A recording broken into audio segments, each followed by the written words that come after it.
Hey guys, and welcome back to How Logical. In this tutorial, we're gonna look at how to auto-delete the Google Workspace search history. Now let's begin. As you can see, I have already logged into my account. In case you have not, do it right now. It's quite easy. You just have to go to google.com and sign into your account. Now let's simply look at how to auto-delete the search history. Initially, what you guys have to do is simply go to Setting. The button's on the top right corner, right next to Apps. Simply click on it. And from here, let's again go to Settings.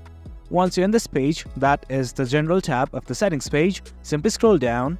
And at the very bottom, you'll see something like Privacy Settings. And just below it, Manage Search History. Click on the button now. And as you can see, here's Google Workspace Search History. Simply scroll down. And right here, you can see something like Auto Delete.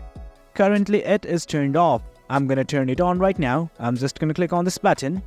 And right here, it says Auto Delete Activity Older Than. I'm gonna click on this radio button right now. Do note that you can change the time span by simply clicking on this drop down. As you can see, here's 3 months, 18 months, and 36 months. Well, it's up to you. Once everything's okay, simply hit on Next. And then hit Unconfirm. And guys, that's it. That's how you auto-delete Google Workspace search history. If you guys found this video informative, and for more content like this, do remember to hit like, share and subscribe. Your support fuels us.